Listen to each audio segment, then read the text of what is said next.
राधे कृष्णा। रामानुजधया पात्रं ज्ञानवैराग्यभूषणं श्रीमद्वेङ्कटनाथार्यं वन्दे वेदान्तदेशिकम्। जय बोलो श्री निखमांत महादेशिगर के जय। சிலருடைய வார்த்தைகளை கேட்டோம் அப்படின்னாலே நமக்குள்ள ஒரு தாக்கம், ஒரு நம்பிக்கை, ஒரு தைரியம், ஒரு வைராக்கியம் எல்லாம் உண்டாகும். அதுலேயும் அந்த வார்த்தைகளை சொல்றவர்கள் அந்த விஷயத்தை அனுபவிச்சுட்டு அந்த அனுபவத்தினாலே சொல்றார்கள் அப்படின்னா நிச்சயமா அந்த வாக்கு ரொம்ப பலமுடையதா இருக்கும், நம்மை பாதிக்கும். அப்ப தியாகராஜருடைய கீர்த்தனை இருக்கு, மீராவுடைய பஜன்ஸ் இருக்கு, சந்துகாராமுடைய அபங்கங்கள் இருக்கு, ஆழ்வார்களுடைய பிரபந்தங்கள் இருக்கு, சுவாமி விவேகானந்தருடைய ஸ்பீச் இருக்கு, சைத்தன்ய மகாபிரபுடைய வார்த்தைகள் இருக்கு, ரூப கோஸ்வாமி, சனாதன கோஸ்வாமி, இந்த மகாத்மாக்களுடைய பெரிய ஆச்சரியமான பலமெல்லாம் இருக்கு. சொன்னதெல்லாம் நம்ம பாதிக்கிறது. ஏன் அப்படின்னா ஸ்வயம் அனுபவம். பாண்டாளுடைய நாச்சியார் திருமொழி வாசிச்சோம் அப்படின்னாலே நிஜமாவே கண்ணன் மேல அற்புதமான ஒரு காதல் வந்துடும். அனுபவம் இல்லாமல் வெறும் வார்த்தையா சொல்லும் பொழுது அது விலை இல்லை, அது நம்மளை பாதிக்காது. நிகமாந்த மகாதேசிகருடைய வைராக்கிய பஞ்சகம் 5 ஸ்லோகம் தான். ஆனா 5 அப்படி ரத்னம் ரத்னமா இருக்கு. என்ன ஒரு வைராக்கியம் இருந்தால் இப்படி வார்த்தைகளை சொல்ல முடியும்? யோசனை பண்ணிப்பாரு. நமக்கு அந்த வைராக்கியம் வரணும். எதுக்கு இந்த வைராக்கிய பஞ்சகம் பகவான் ஆரம்பிக்க சொன்னா அப்படின்னு நான் யோசனை பண்ணி பார்க்கிறேன். நமக்கெல்லாம் வைராக்கியம் வரணும். அல்ப விஷயங்கள்லயே வைராக்கியம் வரமாட்டேங்கிறது. பெரிய வைராக்கியம் வரணும். பகவத் விஷயத்துல முன்னேற முன்னேற முன்னேற முன்னேற வைராக்கியம் ரொம்ப அவசியம். வைராக்கியமே நம்மளை முன்னேற்றி விடும். நல்ல பக்தி வர வர வைராக்கியம் தானா வரும். நீ பயப்பட வேண்டாம், வைராக்கியம் இல்லையே அப்படின்னு பயப்பட வேண்டாம். நீ நாமஜபம் பண்ணிட்டே வா, பக்தி பண்ணிட்டே வா, பகவானத்தை சரணாகதி பண்ண, வைராக்கியம் தானா வரும். தேசிகருடைய ஸ்லோகங்கள் ஸ்தோத்திரங்கள்லாம் கேட்டா வச்சுக்கோயேன், தானாவே நமக்கு வைராக்கியம் வந்துடும். அவ்வளவு அழகா ஒவ்வொரு ஸ்லோகமும் சொல்ற. அந்த ஆரம்பத்துல முதல்ல அனுப்பின ஸ்லோகத்துல சொல்லும் பொழுது குச்சேலருக்கு எல்லாத்தையும் கொடுத்த பகவானை தவிர வேற யாரும் சேவிக்க மாட்டோம் அப்படின்ற முதல் ஸ்லோகம் வைராக்கிய பஞ்சகத்துடைய முதல் ஸ்லோகத்துல சொல்றார், வயல்ல கிடக்கிற தானியங்கள் இருக்கு, அதை பொறுக்கி சாப்பிட்டா போதாதா? குடிக்கிறதுக்கு ஜலம் இல்லையா? உடுத்திக்கிறதுக்கு கந்தல் துணி இல்லையா? வேற என்ன வேணும் அப்படின்றார். அவ பகவான் நம்மள எவ்வளவு சௌக்கியமா வச்சிருக்கான்னு பார்த்துக்கோ. அடுத்த 2வது ஸ்லோகம் சொல்றார், ஜ்வலது ஜலதி குரோட கிரீட கிருபீட பவ பிரபா பிரதிபட படுஜ்வாலா மாலாகுலோ ஜடரானலஹ திருணமபி வயம் சாயம் சம்புல்ல மல்லி மதல்லிகாஹ பரிமளமுச்சா வாசா யாசாமஹே ந மகீஸ்வரான். ரொம்ப அழகா 2 அக்னிய கம்பேர் பண்றார். ஒன்னு நம்ம வயிற்றுக்குள்ள இருக்கக்கூடிய அக்னி, ஜடராக்னி அப்படின்னு சொல்லுவோம். இன்னொன்னு வடவாக்னி அப்படின்னு சொல்லுவா. இந்த வடவாக்னி அப்படின்றது ஆச்சரியமா சமுத்திரத்து மத்தியில இருக்கு. சாஸ்திரம் சொல்றது, அவ பெரியவா பொய் சொல்ல மாட்டான், நல்லா ஞாபகம் வச்சுக்கோ. இப்பயே வாழலாம் சொல்றா, கடலுக்கடியில எரிமலைகள்லாம் உண்டுன்ற இல்லையா? எப்படி இருக்க முடியும்? அதான். அப்ப நம்ம சாஸ்திரம் சரியா தான் சொல்லியிருக்கு. அந்த வடவாக்னி என்ன பண்றது அப்படின்னா, நிறைய மழை பெய்யறது இல்லையா? இந்த மழை பெய்யற எல்லா ஜலமும் நதி வழியா பல வழியா நேர போய் சமுத்திரத்திலே தான் சேர்றது. எத்தனை வருஷங்கள் மழை பெய்யறது. சமயத்தை நம்மளே சொல்றோம், நதியில வெள்ளப்பெருக்க வந்தது, ஊரே அடிச்சுட்டு போச்சு எல்லாம் சொல்றோம். அப்புறம் மழை நின்னோன்னா அந்த ஜலம் வடிஞ்சு விடுத்து. எங்க போய் வடிஞ்சது? நேர சமுத்திரத்துல போய் விழுந்தது. அப்ப சமுத்திரம் ஜாஸ்தியாகி ஜாஸ்தியாகி ஜாஸ்தி ஆகணும் இல்லையா? ஜலம் அதிகமாகி லோகத்தையே மூழ்கடிக்கணும் இல்லையா? பண்ணலையே அப்படின்னா பகவான் ஒரு சூக்ஷ்மமான ஒரு டிசைன் பண்ணி வச்சிருக்காராம். இந்த சமுத்திரத்துக்கு வர எக்ஸஸ் ஜலம் எல்லாம் இருக்கு இல்லையா, அதெல்லாம் அந்த வடவாக்னி அப்படியே சக் பண்ணிடுமா, உறிஞ்சிடுமா. அது எப்படி இருக்குன்னா, ஒரு பெண் குதிரையுடைய முகம் போல ஒரு அக்னி இருக்கா, அது எல்லாத்தையும் உறிஞ்சிடுமா எக்ஸஸ் வாட்டர்லாம். அதனால கடல் ஜலம் மட்டும் அப்படியே கண்ட்ரோல்ல இருக்கு. அப்ப சுனாமி எல்லாம் வருதுன்னா அது எர்த்குவேக், பூகம்பத்தினாலே வருது. கடல்ல ஜலம் அதிகமாக போய் சுனாமி வரல, புரியுறதா? அப்ப எவ்வளவு பயங்கரமான ஒரு அக்னியா அது இருக்கும் வடவாக்னி. நிகமாந்த மகாதேசிகர் சொல்றார், என் வயிற்றுல இருக்கக்கூடிய ஒரு அக்னி, ஆச்சரியமான அக்னி, ஜடரானலக, ஜடராக்னி. இந்த ஜடராக்னியுடைய அந்த ஜடரா அக்னி வந்து அப்படியே வயிற்று வயிறு பசிக்கிறது, பக்க பக்க பக்கப்பான்னு பசிக்கிறதுன்றோம் இல்லையா. அப்போ ஒரு எரிச்சல், ஒரு அக்னி உள்ள அப்படியே எரியணும் கொழுந்து விட்டு. அவர் சொல்றார், என்னுடைய வயிற்றில் இருக்கக்கூடியபடியான ஜடராக்னி சமுத்திரத்து மத்தியத்தில் இருக்கும்படியான வடவாக்னி போலே தக்க தக்க தக்க தக்க தக்க தக்க எரியட்டுமே, எரிஞ்சுண்டே இருக்கட்டுமே. என்ன பாடு இல்லையா? எப்படி பசிக்கும். அதாவது தரித்திரத்துல இருந்தா மட்டும்தான் பசினா என்னன்னு தெரியும். நிஜமாவே ரொம்ப கஷ்டம். இளமையில் வறுமை தான் கொடியது அப்படின்னு சொல்லுவா. நல்லா சாப்பிட்றதுக்கு வயிறு இருக்கு, ஆனா சாப்பிட முடியாம ஒரு நிலைமை இருக்கு பாரு, ரொம்ப கஷ்டம். நிறைய பேருக்கு பசி இருக்கு, ஆகாரம் இல்லை. பல பேருக்கு ஆகாரம் இருக்கு, பசி இல்லை. எல்லாத்தையும் ஜீரணம் பண்ற வயசு, எல்லாத்தையும் தகிக்கும்படியான ஒரு அக்னி வயிற்றுல இருக்கு. பசி பசி பசி பசி. சரியா சொல்லணும்னா இந்த பசி தான் உலகத்தினுடைய ரகசிய டிரைவிங் ஃபோர்ஸ். பசி இருக்கிறதுனால தான் உலகத்தில் இன்னைக்கும் நீதி, நேர்மை, நியாயம் ஓரளவுக்காவது இருக்கு. பசி இல்லை அப்படின்னா உலகம் அழிஞ்சு போயிடும். பசி தான் உலகத்தை நடத்துறது. இப்ப பசி யார் அப்படின்னா பகவான் கீதையில சொல்றான், அகம் வைஸ்வானரோ பூத்வா பிராணினாம் தேகமாஸ்ரிதः பிராண அபான சமாயுக்த பசாம் எண்ணம் சதுர்விதம். அழகா பகவான் சொல்றான், எல்லாருக்குள்ளேயும் இருக்கும்படியான வைஸ்வானரன்ற பசியாக நான் இருக்கிறேன். அந்த அக்னியா நான் தான் இருக்கேன். அதனாலதான் எல்லாரும் சாப்பிட்ற சாப்பாட்டை அந்த அக்னியா இருக்க நான் ஜீரணம் செய்கின்றேன் அப்படின்றார் சுவாமி. அப்ப அந்த அக்னி சாப்பாடு போட்டா மட்டும்தான் அது அடங்கும், வேற எதையும் கேட்கறது இல்லை. அதனால உலகத்துல ரொம்ப சிரேஷ்டம் அன்னதானம் அப்படின்லாம் சொல்லுவோம். அந்த அக்னி அடங்கிடும். கொஞ்சம் கொஞ்சமா அன்னம் போக போக போக அழகா ஒரு வேலை கிடைக்கும், திருப்பி அடுத்த வேலை கேட்கும். வாழ்க்கையில மனுஷாளுடைய கடைசி காலம் வரைக்கும் அன்னம் வேணும். அன்னாத் பவந்தி பூதானி, அன்னத்தினாலே தான் ஜீவர்கள்லாம் வாழ்ந்துட்டு இருக்கா. அந்த அன்னத்துக்கு எதிரா பலம் அப்படின்னா பசி. பசினாலதான் அன்னம், அந்த பசினாலதான் அன்னம், அதனாலதான் ருச்சி, அதனாலதான் இத்தனை டேஸ்ட் எல்லாமே. அவர் சொல்றார், அப்படி ஒரு பசி பசிக்கட்டுமே. கடல்ல இருக்கக்கூடிய வடவாக்னி போல வயிறு அப்படியே பசியில துடிச்சு போகட்டும். சிறுங்குடல் பெருங்குடல் திங்கிறது அப்படின்னா, ஐயோ பசி பசி பசி பசி பசின்னு பசி காதடைக்கிறது. பசி வந்தால் பற்றும் பறந்து போகும் அப்படின்றோம். இந்த பசி வந்தா எல்லாம் பறந்து போடுன்றதுக்கு ஒரு கர்ண பரம்பரையான ஒரு கதை சொல்லுவா. கர்ண பரம்பரை அப்படின்னா அது காது செவி வழி செய்தி. இதுக்கு ஒன்றும் புராண இதெல்லாம் உதாகரணம்லாம் சொல்ல முடியாது, விரிவா சொல்லியிருக்கா. இந்த மகாபாரத யுத்தம் முடிஞ்சோன்னு அங்கங்க பணமா விழுந்து கிடக்கான். காந்தாரி உட்கார்ந்து அழுதுன்னு இருக்காளாம். இப்போ பகவான் சொல்லலாம், போனதெல்லாம் போட்டோம் வா அப்படின்றாங்க. அதெல்லாம் முடியாது, என் பிள்ளைகளோட நான் இருந்துட்டு தான் இருப்பேன், அவளோடய என் உசுறு போகட்டும், அவள் பணத்தை பார்த்து பார்த்து அழுது நான் உசுரை விடுவேன், நீ போ அப்படின்னு விட்டான். பகவான் சரி வாங்க எல்லாரும் போலான்னு விட்டானா. எல்லாரும் கேட்டா, என்ன கிருஷ்ணா அப்படி பண்ணிட்டாரு? பசி வந்தா எல்லாம் தானா விட்டு போயிடும், பிள்ளையாவது மண்ணாங்கட்டியாவது அப்படின்னா. யாருக்கும் புரியல. காந்தாரி அழுது அழுது அழுது அழுது அழுது ரொம்ப களைச்சு போய் அப்படி பசி வந்துடுத்தான். பசியில் என்ன பண்றதுன்னு தெரியல. அவ இருக்கிறது குருக்ஷேத்திர யுத்த பூமி, அங்கங்க பணம் தானே விழுந்து கிடக்கு. என்ன பண்றதுன்னு ஒண்ணுமே புரியலையா.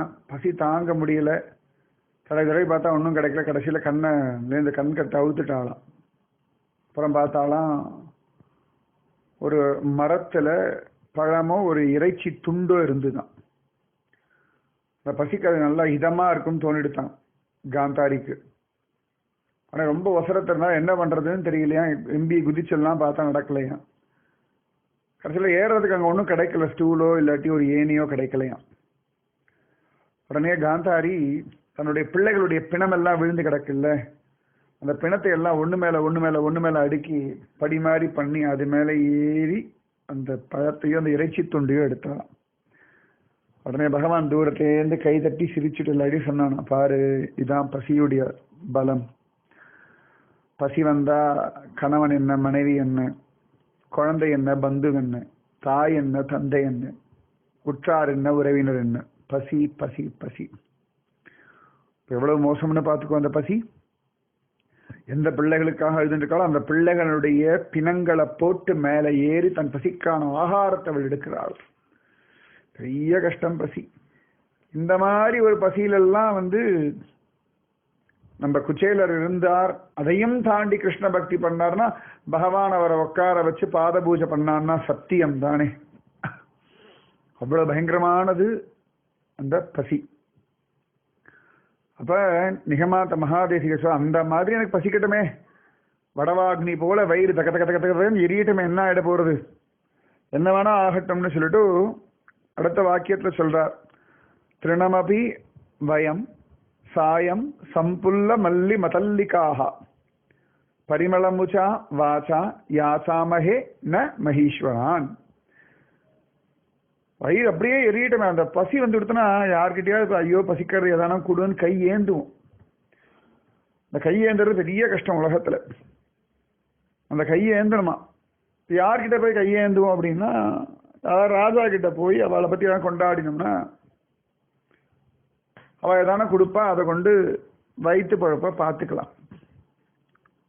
அதுக்காக எல்லாரும் போய் ராஜாவை கொண்டாடுவா வாக்குனாலே, தன்னுடைய வாக்குனாலே அழகா ராஜாவை போய் கொண்டாடுவா. நிகமாந்த மகாதேசிக சொல்ற, என்னோட வாக்கு எப்படி தெரியுமா, அழகான சந்தியா வேளையில குப்புன்னு மலர்ந்த மல்லிகை போல மனம் வீசக்கூடிய அழகான வார்த்தைகள். சாயம் சம்புல்ல மல்லி மதல்லிகா, ரொம்ப அழகான மல்லிகை மனம் போன்ற. அப்ப நிகமாந்த மகாதேசிகர் தன்னுடைய வாக்குக்கு எவ்வளவு மரியாதை கொடுக்கிறார் அப்படின்னு நீ பார்த்துக்கோ, சரியா? அப்ப நம்முடைய வாக்கு அவ்வளவு வசதி. கனியிருப்ப காய் கவர்ந்தற்று அப்படின்றார் திருவள்ளுவர். அழகான வார்த்தைகள்லாம் நம்ம கிட்ட இருக்கு. அந்த வாக்கியங்கள் எல்லாம் கொண்டு பேசுறதை விட்டு அடுத்தவாளை துக்கப்படுத்தும்படியான வாக்கியங்கள்லாம் பேசுவாளா, கெட்ட வார்த்தைகள்லாம் பேசுவாளா, மனசு நோகும்படியான வார்த்தைகள்லாம் பேசுவாளா? சத்தியம் ப்ரூயாது இதம் ப்ரூயாது, சத்தியத்தை பேசி இதமா பேசின்னு வேதம் சொல்றது. வாக்கு அவ்வளவு அழகா இருக்கணும்.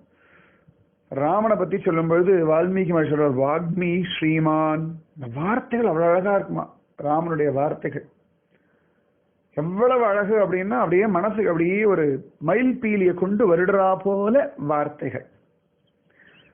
வார்த்தைகள் எப்பொழுதும் அழகா இருக்கும். விஷ்ணு சஹஸ்ரநாமம் வாசிக்கிறோம், எவ்வளவு ஹிதமா இருக்கு. அபங்கம் எவ்வளவு ஹிதமா இருக்கு. வார்த்தைகள் கடினமா கடோரமா இருக்கா? இல்லையே. எத்தனை அற்புதமான வார்த்தைகள் ஆண்டாளுடைய திருப்பாவை. ஏன்னா அழகான வார்த்தைகள், நல்ல வார்த்தைகள் பேசணும், அழகான வார்த்தைகள் பேசணும்னா இந்த பாகவதம் ராமாயணம் இதெல்லாமே வாசிச்சு அதுலேயே திளைச்சு கிடக்கிறவாளுக்கு அந்த வாக்கிய ராமாயணம் பாகவதம் சம்பந்தமான வாக்கியங்களாவே வரும். திருப்பாவை பிரபந்தத்திலே ஊறி கிடைக்கிறவாளுக்கு பிரபந்தம் சம்பந்தமான வார்த்தைகளே வரும். ரொம்ப விளையாட்டுக்கு கிண்டல் பண்ணும்போது கூட அந்த வார்த்தை வரும். நிகமாந்த மகாதேசிகர் சொல்றார், சாயம் சம்புல்ல மல்லி மதல்லிக்காக. என்ன அழகான வார்த்தை பாரு.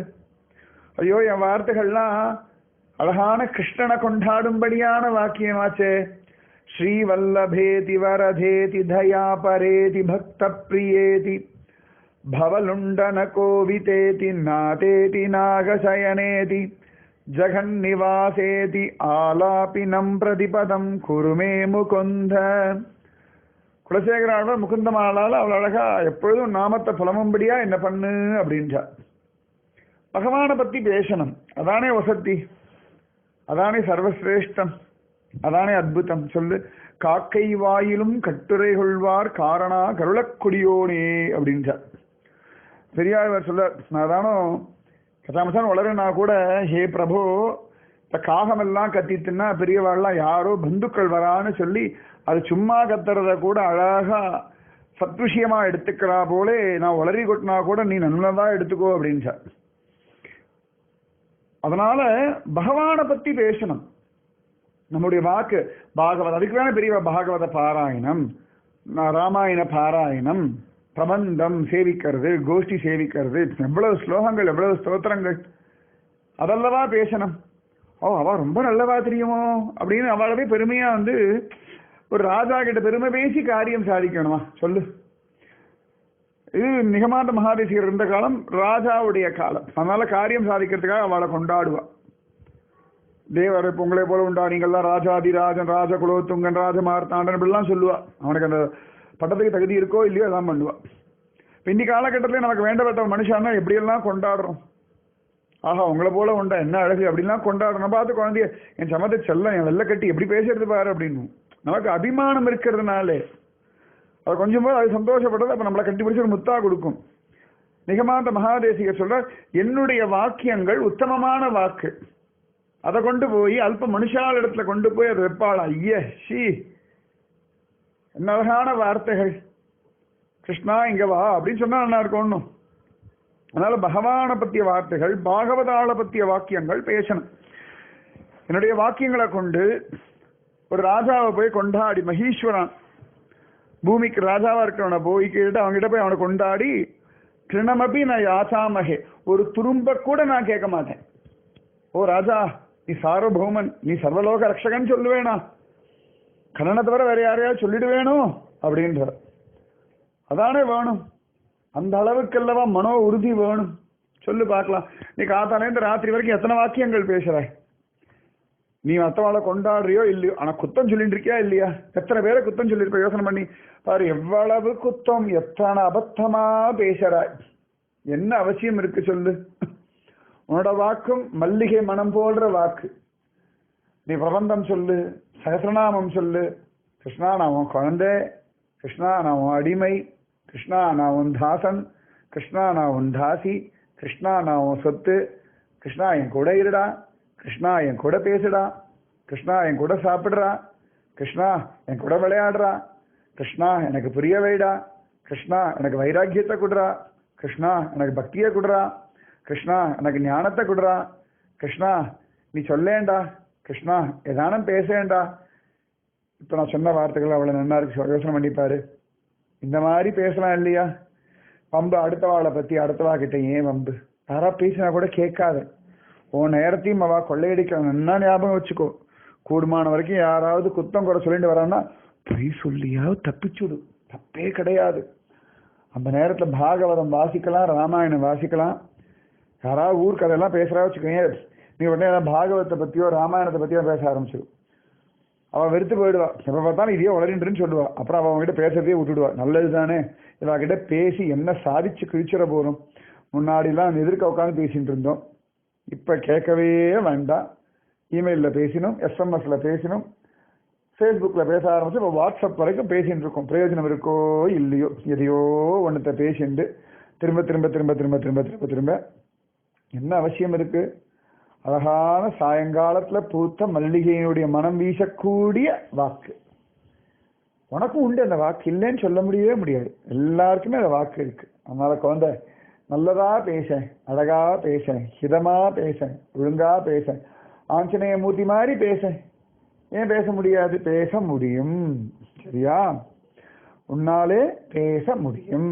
அழகா பேசு, தெளிவா பேசு, நிதானமா பேசு, பகவானை பத்தி பேசு. மனுஷால கொண்டாடி பேசாதே. புரியுறதா? அதனால அவளை தாழ்த்தியாவும் பேசாதே, அவளை பத்தி குறையும் பேசாதே. அதனால நல்ல வாக்கியங்களா பேசு. நிகமாந்த மகாதேவி சொல்றார், என் வாக்கெல்லாம் பகவானை பத்தி கொண்டாடுறதுக்கான வாக்கியங்கள். அதை நான் வீண் பண்ண மாட்டேன். அது ஒரு சொத்து தெரியா? நீ பேசுற ஒவ்வொரு வார்த்தைக்கும் ஒரு எஃபெக்ட் உண்டு. ஒவ்வொரு வார்த்தைக்கும் ஒரு எஃபெக்ட் உண்டு. இப்ப நான் வைராக்கியத்தை பத்தி பேசிட்டு இருக்கேன்னா எனக்கு எஃபெக்ட் உண்டு. கேரண்டியா சொல்லும்போது எனக்கு ஒரு சந்தோஷம். எத்தனை பேருக்கு ஆனந்தம் கிடைக்கிறது சொல்லி பார்க்கலாம். அப்ப அந்த ஆனந்தம் எனக்கும் தானே வரும். புரியுறதா? நான் நல்ல வார்த்தைகளை மட்டும் பேசு. நிகமாந்த மகாதேசிகர் அதுதான் சொல்ற. என் வயிறு என்னவானா பசிச்சு காஞ்சி போட்டோம், ஒரு நாளும் என்னுடைய அழகான வாக்கை கொண்டு மனுஷால ராஜாக்களை கொண்டாடி காரியம் சாதித்து கொள்ள மாட்டேன் அப்படின்ற. அதுதான் நமக்கு வேணும். புரிகிறதா? அதுதான் உத்தமம். அதனால இனிமேல் நீ ஒவ்வொரு தடவையும் பேசும்போது ரொம்ப யோசிச்சுக்கோ. தேவையா, தேவையில்லையா, அவசியமா, எத்தனைக்கு எத்தனை பேச்சை குறைக்கிறையோ அத்தனைக்கு அத்தனை நல்லது. அதனால நிதானமா புரிகிறதா? அப்ப இனிமேல் பசி வரும்போதெல்லாம் கடலை நினைச்சுக்கோ, தேசிக நினைச்சுக்கோ. என்ன பசி வந்தாலும் வைராக்கியத்தை விடப்படாதுன்னு நினைச்சுக்கோ. அப்ப இந்த ஸ்லோகத்தை நினைச்சாலே ஏகாதசி அன்னைக்கு வைராக்கியம் வந்துருமா இல்லையா? யோசனை பண்ணிப்பாரு.